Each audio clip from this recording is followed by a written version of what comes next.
ಈ ಪ್ರೈವೇಟ್ ಗನ್ಮ್ಯಾನ್ಗಳು ಆ ರಾಜಶೇಖರ್ ರೆಡ್ಡಿ ಸುತ್ತೂರನ್ನು ಓಡಾಡ್ತಾ ಇದ್ರು. ಒಬ್ಬ ಗ್ರೀನ್ ಶರ್ಟ್ ಹಾಕೊಂಡಿರೋ ಪೊಲೀಸ್ ಕಾನ್ಸ್ಟೇಬಲ್ ಬಂದು ಲಾಠಿ ಚಾರ್ಜ್ ಮಾಡಿದ್ಮೇಲೆ ಎಲ್ಲರೂ ಓಡ್ತಾ ಇರ್ತಾರೆ. ಲಾಸ್ಟ್ ಗೆ ಓಡ್ ಬರ್ತಾ ಇರೋದು ನೀವು ವಿಡಿಯೋದಲ್ಲಿ ನೋಡಿದ್ರೆ ಆ ರಾಜಶೇಖರ್ ರೆಡ್ಡಿ ಹುಡುಗ ಓಡ್ ಬರ್ತಾ ಇರೋ ಟೈಮ್ ನಲ್ಲಿ ಅವನಿಗೆ ಆಜು ಬಾಜು ನಿಮಗೆ ಒಬ್ಬರು ಕೂಡ ಕಾಣಿಸಲ್ಲ. ಒಬ್ಬ ಆ ಗ್ರೀನ್ ಶರ್ಟ್ ಲಾಠಿ ಇಟ್ಕೊಂಡಿರೋ ಪೊಲೀಸ್ ಒಬ್ಬನ ಬಿಟ್ರೆ ಆಯ್ತಮ್ಮ. ಅವಾಗ ಅವನು ಪ್ರೈವೇಟ್ ಗನ್ ಮೇಲೆ ಫೈರ್ ಮಾಡ್ತಾನೆ ನೋಡಿ. ನಿಮಗೆ ಮಾಡಿದ ತಕ್ಷಣ ಹುಡುಗ ಹೀಗೆ ಅನ್ಕೊಂಡು 2-3 ಸ್ಟೆಪ್ ಬಂದು ಬಿದ್ದು ಬಿಡ್ತಾನೆ ಅಲ್ಲಿ ರೋಡ್ ಅಲ್ಲಿ. ಅಂದ್ರೆ ಜನಾರ್ದನ್ ರೆಡ್ಡಿ ಅವರು ಮಿಸ್ ಆದ್ರೂ ಇನ್ನೊಂದು ಹೆಣ ಅಂತೂ ಬೀಳಲೇಬೇಕು. ಹೆಣ ಬಿದ್ದು ಇಷ್ಟೆಲ್ಲ ಆಗಿದೆ, ನಮ್ಗೆ ಅಪೋದ ಬರುತ್ತೆ ಅವ್ರ ಮನೆ ಮೇಲೆ ಹೋಗಿದೀವಿ ಅಂತ ಹೇಳಿ ಒಬ್ಬ ಕಾರ್ಯಕರ್ತನ ಸಾಯಿಸ್ಬಿಟ್ರೆ ಇಶ್ಯೂ ಡೈವರ್ಟ್ ಆಗ್ಲಿ ಅಂತೇಳಿ ಅದು ಕೂಡ ಪ್ಲಾನ್ ಮಾಡಿರೋದೇನಂದ್ರೆ ಬೇರೆ ಕಮ್ಯುನಿಟಿಗಳಾದ್ರೆ ಅವನಿಗೆ ಇನ್ನೂ ದೊಡ್ಡ ಕೆಟ್ಟ ಹೆಸರು ಬರುತ್ತೆ. ಒಬ್ಬ ಲಿಂಗಾಯತ ರೆಡ್ಡಿ ಇಬ್ಬರಲ್ಲಿ ಯಾರಾದ್ರೂ ಒಬ್ಬರನ್ನ ಮುಗಿಸಿ ಬಿಡಬೇಕು ಅಂತ ಹೇಳಿ ತಾವು ತಮಾಷೆ ಅಂತಂದ್ರೆ ಲಾಠಿ ಚಾರ್ಜ್ ಮಾಡೋ ಟೈಮ್ ನಲ್ಲಿ ಆ ಹುಡುಗ ನಮ್ಮ ಮನೆಯಿಂದ ನೋಡಿ ತಾವು ರೋಡ್ ಅಲ್ಲಿ ಆ ಕಡೆ ಮುಖ ಇಟ್ಕೊಂಡು ಓಡ್ತಾ ಇರ್ತಾನೆ. ಯಾರು ರಾಜಶೇಖರ್ ರೆಡ್ಡಿ ನಮ್ಮ ಮನೆಯಿಂದ ಆ ಕಡೆ ಮುಖ ಇಟ್ಕೊಂಡು ಅವ್ನು ನೋಡ್ತಾ ಇರ್ತಾನೆ. ಬೆನ್ನಿಂದ ಫೈರ್ ಮಾಡಿದ್ದು ಅಂದ್ರೆ ಅರ್ಥ ಮಾಡ್ಕೊಳ್ಳಿ ಅಷ್ಟೇ. ಅಂದ್ರೆ ಅವ್ರ ಪ್ಲಾನ್ ಏನಪ್ಪಾ ಅಂತಂದ್ರೆ ಈ ಕಡೆಯಿಂದ ಯಾರಾದ್ರೂ ಫೈರ್ ಮಾಡ್ಬಿಟ್ಟು ಇವ್ರ ಮೇಲೆ ಆಗ್ಬಿಡ್ಬೇಕು ಅಂತ ಹೇಳಿ ಪ್ಲಾನ್ ಮಾಡ್ದ. ಬಟ್ ದೇವ್ರ ದೊಡ್ಡವನು ಅವನೇ ಕುಣಿ ತಕೊಂಡು ಅದರಲ್ಲಿ ಬಿದ್ದ ಅಂತ ಹೇಳಿ ನಾನು ಭಾವಿಸ್ತೀನಿ. ಅಂದ್ರೆ ಸತೀಶ್ ರೆಡ್ಡಿನ ಮೀರಿ ಎಲ್ಲಿ ರಾಜಶೇಖರ್ ರೆಡ್ಡಿ ಬೆಳೆದು ಬಿಡ್ತಾನೆ ಅನ್ನೋ ಕಾರಣಕ್ಕೆ ತಾನೇ ಪ್ಲಾನ್ ಮಾಡಿ ತನ್ನದೇ ಬೆಂಬಲಿಗನ್ನ ಸಾಯಿಸ್ದ ಅನ್ನೋದು. ಬಟ್ ಅದನ್ನ ಹೆಂಗೆ ಯಾವ ಲಾಜಿಕಲ್ ಹೇಳ್ಬೋದು? ಸೊ ಅದು ಆಗಿರ್ಬೋದು.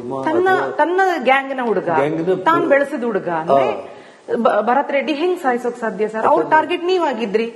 ನನ್ನ ಟಾರ್ಗೆಟ್ ಮುಗಿದೋಯ್ತು 7:30 ಒಳಗಡೆ. ನೀವಾಗಿದ್ಮೇಲೆ ನಿಮ್ಮದೇ ಬೆಂಬಲಿಗರನ್ನ ಯಾರನ್ನಾದ್ರೂ ಒಬ್ಬರನ್ನ ಶೂಟ್ ಮಾಡಬಹುದಿತ್ತು. ತನ್ನದೇ ಪಕ್ಷದ ತನ್ನದೇ ಬೆಂಬಲಿಗರನ್ನ ಯಾಕೆ ಸರ್? ಅಲ್ಲಿ ಏನಾಗಿದೆ ಅಂತಂದ್ರೆ ನಮ್ಮೆಲ್ಲಾ ಬೆಂಬಲಿಗರನ್ನ ಕೂಡ ಪೊಲೀಸರು ಕಂಪ್ಲೀಟ್ ನಮ್ಮ ಮನೆ ಕಾಂಪೌಂಡ್ ಒಳಗಡೆ ಲಾಕ್ ಮಾಡ್ಬಿಟ್ರು. ನಾನು ನಿಮಗೆ ಪ್ಲೇಸ್ ತೋರಿಸ್ತೀನಿ. ನಾನು ಎಂಟರ್ ಈ ಏರಿಯಾದಲ್ಲಿ ನಮ್ಗೆ ಇಲ್ಲಿ 3 acres ಲ್ಯಾಂಡ್ ಖಾಲಿ ಜಾಗ ಏನಿದೆ ಪೊಲೀಸರು ಕಂಪ್ಲೀಟ್ ಎಲ್ಲರನ್ನ ಒಳಗಡೆ ಕಳಿಸ್ಬಿಟ್ರು. ಟೋಟಲ್ ಪೊಲೀಸರು ಅಡ್ಡ ಎತ್ಕೊಂಡ್ಬಿಟ್ರು. ಆ ನಂತರ ಬಂದಿದ್ದು ಕೇವಲ ಅವ್ರೆ. ಸರ್ ಭರತ್ ರೆಡ್ಡಿ ಒಂದ್ ಮಾತು ಹೇಳ್ತಾರೆ, ಅದ್ ಗಮನಿಸಬೇಕು. ನಾನು ಅವರನ್ನ ಜನಾರ್ದನ ರೆಡ್ಡಿ ಅವರನ್ನ ನಾನು ಕೊಲ್ಬೇಕು ಅನ್ನೋದಾದ್ರೆ ನಾನು ಅವ್ರ ಮನೆ ಮುಂದೆ ಯಾಕೆ ಹೋಗಿ ಸಾಯಿಸ್ತೀನಿ? ಹೇಗ್ ಬೇಕಾದ್ರೂ ಪ್ಲಾನ್ ಮಾಡ್ಬೋದು, ಎಲ್ ಬೇಕಾದ್ರೂ ಅವ್ರನ್ನ ಸಾಯಿಸೋ ಪ್ಲಾನ್ ಮಾಡಬಹುದಿತ್ತು. ಅಲ್ಲೇ ಯಾಕೆ ಮಾಡ್ತೀನಿ ನಾನು? ಹೇಗೆ ಇವರು ನನ್ನ ಮೇಲೆ ಅದನ್ನ ಆರೋಪ ಮಾಡ್ತಾರೆ ಅಂತಾರೆ. ಅದು ಸತ್ಯ. ನೀವು ಗಂಗಾವತಿಗೆ ಹೋಗ್ತಿರ್ತೀರಾ, ಬೆಂಗಳೂರಿಗೆ ಹೋಗ್ತಿರ್ತೀರಾ, ಕೊಪ್ಪಳಕ್ಕೆ ಹೋಗ್ತಿರ್ತೀರಾ, ಎಲ್ ಬೇಕಾದ್ರೂ ಪ್ಲಾನ್ ಮಾಡಬಹುದಿತ್ತಲ್ವಾ ಸರ್? ಈ ಬ್ಯಾನರ್ ವಿಷಯನೇ ಇಟ್ಕೊಂಡು ನಿಮ್ಮ ಮನೆ ಮುಂದೆನೆ ಸಿಂಪಲ್ ಆಗಿ ಒಂದೇ ಹೇಳಿ, ನನ್ನ ಮನೆ ಮುಂದೆ ನೀನ್ ಯಾಕೆ ಬಂದೆ ಅಂತ ಹೇಳಿ ನಾನು ಕೇಳ್ತೀನಿ. ಒಬ್ಬ MLA ಆಗಿ ರೌಡಿಗಳನ್ನ ಯಾಕೆ ಕಳಿಸ್ತೀನಿ? ನೀನು ಕಾನೂನು ಮೇಲೆ ಗೌರವ ಇದ್ದಿದ್ರೆ ಬ್ಯಾನರ್ ವಿಚಾರದಲ್ಲಿ ನಾನು ಯಾವ ರೀತಿ ಮಧ್ಯಾಹ್ನ 2 ಪೊಲೀಸರಿಗೆ ನಾನು ತೆಗಿಸಿದ್ದೀನೋ, ನೀನು ಮತ್ತೆ ಬೇಕಿದ್ರೆ ಮುನ್ಸಿಪಾಲಿಟಿ ಪರ್ಮಿಷನ್ ತಗೊಂಡು ಅದೇ ಪೊಲೀಸರನ್ನ ಇಟ್ಟು ಬ್ಯಾನರ್ಸ್ ಹಾಕಿ ಬನ್ನಿ ಅಂತ ನೀನ್ ಯಾಕೆ ಹೇಳ್ಬಾರ್ದಾಗಿತ್ತು? ಅಲ್ಲಿ ನಮ್ಮ ಕಾರ್ಯಕರ್ತರು, ಬಿಜೆಪಿ ಕಾರ್ಯಕರ್ತರ ಮಧ್ಯೆ ಜಗಳ ಆಗ್ತಿತ್ತು. ನನ್ನ ಕಾರ್ಯಕರ್ತರು ನನ್ನ ಕರೆದ್ರು, ನಾನೇ ಸ್ವತಃ ಜೀಪ್ ನ ಡ್ರೈವ್ ಮಾಡ್ಕೊಂಡು ಹೋದೆ. ನನ್ಗಲ್ಲಿ ಹೋಗೋ ಇದೇ ಇರ್ಲಿಲ್ಲ, ಪ್ಲಾನೇ ಇರ್ಲಿಲ್ಲ. ನನ್ ಗಲಾಟೆ ಮಿತಿ ಮೀರಬಾರ್ದು ಅನ್ನೋ ಕಾರಣಕ್ಕೆ ನಾನು ಹೋಗಿ ತಡೆಯೋ ಪ್ರಯತ್ನ ಮಾಡಿದೆ. ಆದ್ರೆ ಪ್ರಚೋದನೆ ಆಗಿದ್ದೆ ಜನಾರ್ದನ್ ರೆಡ್ಡಿ ಅವರಿಂದ. ಮಾತು ಅವನು ಪಾಪ ಶಾಂತಿ ಕಾಪಾಡೋದಕ್ಕೆ ಬಂದ್ರು ಅಂತ DK ಅವ್ರು ಹೇಳಿದ್ರಲ್ಲ, ವಿಡಿಯೋಗಳು ನೀವು ನೋಡಿದ್ರಲ್ಲ, ಅವ್ನು ಬಂದು ಕೂಗಾಟ ಮಾಡಿದ್ದು, ಅವನ ಮನೆ ಸುಟ್ಟು ಬಿಡ್ತೀನಿ, ಬಳ್ಳಾರಿ ಬಸವ ಮಾಡ್ಬಿಡ್ತೀನಿ, ಅವನಂತೂ ನಾನು ಬಿಡೋ ಪ್ರಶ್ನೆನೇ ಇಲ್ಲ ಅಂತೇಳಿ ಅವ್ರು ಮಾತಾಡಿದ್ದಿಲ್ಲ. ಅದು ಕೇಳಿಲ್ಲ. ಎಲ್ಲಿ ಬಂದು ಮಾತಾಡಿದ್ದ ಮಾತುಗಳು? ನನ್ ಮನೆ ಮುಂದೆ ಬಂದು ಮಾತಾಡಿದ್ದೆ ಅಲ್ಲ. ಅವನ ಸಮಕ್ಷಮದಲ್ಲಿ ಅವನ ಹಿಂಗ್ ನಿಂತ್ಕೊಂಡೇ ಕಲ್ಲು, ಬಾಟಲ್ಸ್, ಪೆಟ್ರೋಲ್ ಬಾಂಬ್ಸ್ ಮತ್ತೆ ಅವನ್ ಗನ್ಮ್ಯಾನ್ ಫೈರ್ ಮಾಡಿದ್ದ ಅವನ ಸಮಕ್ಷಮದಲ್ಲೇ ಅಲ್ಲ. ಅವನ ಸಮಕ್ಷಮದಲ್ಲೇ ರಾಜಶೇಖರ್ ಕೊಲೆ ಆಯ್ತಲ್ಲ. ಅದ ಶಾಂತಿ ಕಾಪಾಡೋದು? ನೋಡಿಮ್ಮ, ಯಾವುದೇ ವಿಷಯದಲ್ಲಿ ಒಂದೇ ಒಂದು ವಿಷಯ ಹೇಳ್ತಾ ಇದ್ದೀನಿ. ನಾನ್ ನಿನ್ ಮನೆಗೆ ಬಂದ, ನೀನ್ ನನ್ನ ಮನೆಗೆ ಬಂದಿ. ಸಿಂಪಲ್ ಅಷ್ಟೇ. ಇನ್ನೊಂದು ಬ್ಯಾನರ್ ವಿಷಯದಲ್ಲಿ ನೀನು ಮುನ್ಸಿಪಾಲಿಟಿ ಅಥಾರಿಟೀಸ್ ಪರ್ಮಿಷನ್ ತಗೊಂಡು ಪೊಲೀಸರನ್ನ ಕಳಿಸಿ ಅಧಿಕೃತವಾಗಿ ಅಫಿಷಿಯಲ್ಸ್ ಇಟ್ಟು ನೀನ್ ಬ್ಯಾನರ್ ಹಾಕಿಸಬಹುದಾಗಿತ್ತಲ್ಲ. ಪಬ್ಲಿಕ್ ಪ್ರಾಪರ್ಟಿನಲ್ಲಿ ಆಗಿದ್ರೆ ನೀನ್ ಯಾಕೆ ಬರೋಕ್ ಹೋಗ್ತಿ? ಸತೀಶ್ ರೆಡ್ಡಿನ ಯಾಕೆ ಕಳಿಸೋದಕ್ಕೆ ಹೋಗ್ತಿ? ರೌಡಿಗಳನ್ನ, ಸಾವಿರಾರು ಜನಗಳನ್ನ ಯಾಕೆ ಕಳಿಸೋದಕ್ಕಂತ ಹೋಗ್ತಿ? ಭರತ್ ರೆಡ್ಡಿ ಅವರು ನಮ್ಮ ರಿಪಬ್ಲಿಕ್ ಇಂಟರ್ವ್ಯೂನಲ್ಲಿ ಹೇಳಿದ ಒಂದು ಮಾತು, ನಾನು 34 ವರ್ಷದ ಹುಡುಗ, ಲಂಡನ್ ನಲ್ಲಿ ಓದ್ಕೊಂಡ್ ಬಂದಿದ್ದು, ನಾನು ಗೋಲ್ಡನ್ ಸ್ಪೂನ್ ಅಲ್ಲಿ ಹುಟ್ಟಿದವನು. ನನ್ನ ತಂದೆ ಅಷ್ಟು ದೊಡ್ಡ ಶ್ರೀಮಂತರು. ನನ್ನಂತ 34 ವರ್ಷದ ಯುವಕ 63 ವರ್ಷದ ಜನಾರ್ದನ್ ರೆಡ್ಡಿ ಅವರ ವಿರುದ್ಧ ಷಡ್ಯಂತ್ರ ಮಾಡೋದು, ಪಿತೂರಿ ಮಾಡಿ ಕಾಲ್ ಕೆರ್ಕೊಂಡು ಜಗಳಕ್ಕೆ ಹೋಗುವಂತವನಲ್ಲ ನಾನು. ಅಷ್ಟು ತುಂಬಾ ಸೆನ್ಸ್ ಇರೋನು ನಾನು. ಮತ್ತೆ ನೀನ್ ಸೆನ್ಸ್ ಇರೋನು ಆಗಿದ್ರೆ ನೀನ್ ಸತೀಶ್ ರೆಡ್ಡಿ ಗ್ಯಾಂಗ್ ಯಾಕೆ ಕಳಿಸಿ ಫೈರಿಂಗ್ ಮಾಡಿಸ್ತಿ ಮನೆ ಹತ್ರ? ನಿನ್ಗೆ ಸೆನ್ಸ್ ಇದ್ದಿದ್ರೆ ನೀನು ಒಬ್ಬ ಮುನ್ಸಿಪಾಲಿಟಿ ಅಧಿಕಾರಿನ 4 ಮಂದಿ ಪೊಲೀಸರನ್ನಿಟ್ಟು ಪಬ್ಲಿಕ್ ಪ್ರಾಪರ್ಟಿನಲ್ಲಿ ಬ್ಯಾನರ್ ಹಾಕೋದಿದ್ರೆ ಅವ್ರು ಬಂದು ಬ್ಯಾನರ್ ಹಾಕ್ಬೇಕು. ರೌಡಿ ಗ್ಯಾಂಗ್ಗಳು ಯಾಕೆ ಬರ್ತಾರೆ ಅಂದ್ರೆ ನೀವು ಕೆದಕೋದಿಕ್ಕೆಲ್ಲ ನೀನ್ ಬಂದಿದ್ದು. ತಾವೇ ಹೇಳಿ ನೀವು ಆಸ್ ಎ ಮೀಡಿಯಾ ಪರ್ಸನ್ ನೀವೇನಾದ್ರೂ ಒಂದು ಕೆಲಸ ಮಾಡ್ಬೇಕಂದ್ರೆ ನೀವು ಫಸ್ಟ್ ಪೊಲೀಸ್ ಅವ್ರಿಗೆ ನೀವು ತಿಳಿಸ್ತೀರೇ ಇಲ್ಲ. ಒಂದು ಪಬ್ಲಿಕ್ ಫಂಕ್ಷನ್ ಮಾಡಬೇಕು, ರಿಪಬ್ಲಿಕ್ ಟಿವಿ ಆನಿವರ್ಸರಿ ಇದೆ ಅಥವಾ ರಿಪಬ್ಲಿಕ್ ಟಿವಿ ಅವಾರ್ಡ್ಸ್ ಇದೆ, ಏನಾದ್ರೂ ಇದೆ ಅಂತಂದ್ರೆ ನೀವೇನ್ ಮಾಡ್ತೀರಿ? ಪೊಲೀಸ್ಗೆ ಇಂಟಿಮೇಷನ್ ಕೊಡ್ತೀರಿ, ಇಂಥ ಕಡೆ ಕಾರ್ಯಕ್ರಮ ಮಾಡ್ತಾ ಇದೀವಿ ಅಂತ ಹೇಳ್ತೀರಿ, ಇಂಥ ಕಡೆ ನಾವೆಲ್ಲ ಬೋರ್ಡ್ಸ್ ಹಾಕ್ತಾ ಇದೀವಿ ಅಂತ ಹೇಳ್ತೀರಿ, BBMP ಪರ್ಮಿಷನ್ ತಗೊಳ್ತೀರಿ. ಇವೆಲ್ಲ ಸಹಜವಾಗಿ ಆಗುವಂತದ್ದು.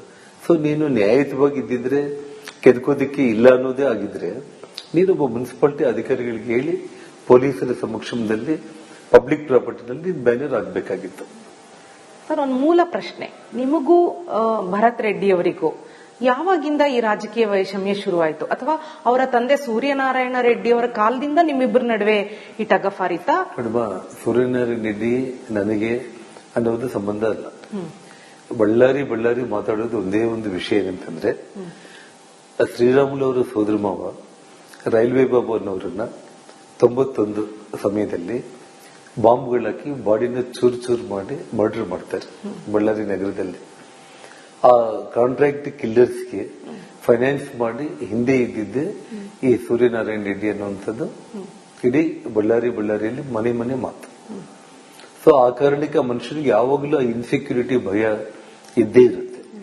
ಮತ್ತೆ ಶ್ರೀರಾಮುಲು ಕೌನ್ಸಿಲರ್ ಆದ್ರು, MLA ಆದ್ರು, ಅದಾದ್ಮೇಲೆ ಅವ್ರು ಏನು ನಕ್ಸಲೈಟ್ಗಳ ಜೊತೆ ಸಂಬಂಧಗಳು ಇಟ್ಕೊಂಡು ಅವ್ರು ಮಾಡಿರುವಂತಹ ಕೆಲಸ ಕಾರ್ಯಗಳು, ಮತ್ತೆ ಕುಮಾರಸ್ವಾಮಿ ಅವರಿಗೆ ನನಗೆ ಮಿಸ್ಅಂಡರ್ಸ್ಟ್ಯಾಂಡಿಂಗ್ ಬರೋದಕ್ಕೆ ಪ್ರಮುಖ ಕಾರಣನೇ ಸೂರ್ಯನಾರಾಯಣ ರೆಡ್ಡಿ. ಯಾಕಂದ್ರೆ 2004ರಲ್ಲಿ ಅವರು JDS MLA ಆಗಿದ್ದಂಥವ್ರು, ಶ್ರೀರಾಮುಲು ನಗರದಲ್ಲಿ ಬಿಜೆಪಿ MLA ಆಗಿದ್ದಂಥವ್ರು, ಶ್ರೀರಾಮುಲು ಮಂತ್ರಿ ಆದ್ರು, ಅವ್ರು ಆಗ್ಲಿಲ್ಲ.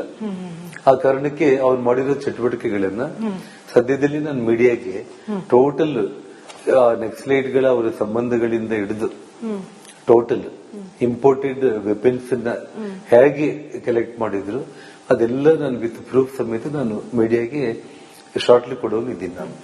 ಸೊ ಹಾಗಾಗಿ ಇವನ್ ನಮಗೆ ಲೆಕ್ಕಕ್ಕೆ ಅಲ್ಲ, ಅವನಾಗಿ ಕೆದರ್ಕೊಂಡು ಜನಾರ್ದನ್ ರೆಡ್ಡಿನ ನಾನು ಹೋಗಿ ತಡೆದುಕೊಂಡ್ರೆ ನಾನು ದೊಡ್ಡವನಾಗ್ತೀನಿ ಅನ್ನೋ ಲೆಕ್ಕದಲ್ಲಿ ಅಸೆಂಬ್ಲಿಯಲ್ಲಿ ನಾನು ಬಳ್ಳಾರಿ ಅಭಿವೃದ್ಧಿ ಬಗ್ಗೆ ಮಾತಾಡಿದ್ರೆ ಬಳ್ಳಾರಿ ಅಭಿವೃದ್ಧಿ ಇವ್ರ್ಯಾಕೆ ಮಾತಾಡ್ತಾರೆ, ನಾನು ಬಳ್ಳಾರಿ ನಗರ ಶಾಸಕ ಅಂತೇಳಿ ಹೇಳ್ತೇನೆ. ನಾನು ಹಿಂದೆ ಬಳ್ಳಾರಿ ಉಸ್ತುವಾರಿ ಮಂತ್ರಿಯಾಗಿ ಬಳ್ಳಾರಿಯವನೇ ಆಗಿ ನಾನು ಏನೇನು ಅಭಿವೃದ್ಧಿ ಕೆಲಸಗಳು ಮಾಡಿದ್ದೆ, ಏನ್ ಪೆಂಡಿಂಗ್ ಇದೆ ಅದನ್ನ ಕಂಪ್ಲೀಟ್ ಮಾಡಿ ಅಂತೇಳಿ ಸರ್ಕಾರ ಹೊಸದಾಗಿ ಫಾರ್ಮೇಶನ್ ಆಗಿದ್ದ ಸಂದರ್ಭದಲ್ಲಿ ಸಿದ್ದರಾಮಯ್ಯ ಅವರಿಗೆ ನಾನು ಮನವಿ ಮಾಡ್ತಾ ಇದ್ದೀನಿ ಅಸೆಂಬ್ಲಿಯಲ್ಲಿ ಒಬ್ಬ MLA ಆಗಿ. ಬಳ್ಳಾರಿ ಟಾಪಿಕ್ ನೀನ್ ಹೇಗೆ ತೆಗಿತೀಯ ಅಂತ ಹೇಳ್ಬಿಟ್ಟು ಬಂದು ಅವನು ಮಧ್ಯಾಹ್ನ 3 ಗಂಟೆಗೆ ಅಸೆಂಬ್ಲಿಯಲ್ಲಿ ಗಲಾಟೆ ಮಾಡಿದ. ಅದಕ್ಕೆ ನಾನೇನು ಉತ್ತರ ಕೊಡ್ಲಿಕ್ಕೆ ಹೋಗ್ಲಿಲ್ಲ ನಾನು. ಸೊ ಹಾಗಾಗಿ ಅವನು ಪ್ರತಿ ಸಲ ಪ್ರಚೋದನೆ ಮಾಡಿ ನಾನ್ ದೊಡ್ಡವನಾಗ್ಬೇಕು ಅಂತ ಹೇಳಿ ಅವನೇನು ಪ್ರಯತ್ನ ಮಾಡ್ತಾ ಇದ್ದಾನೆ. ಅದಕ್ಕೆ ಭಗವಂತ ಕೂಡ ಒಪ್ಲಿಲ್ಲ ಅಂತ.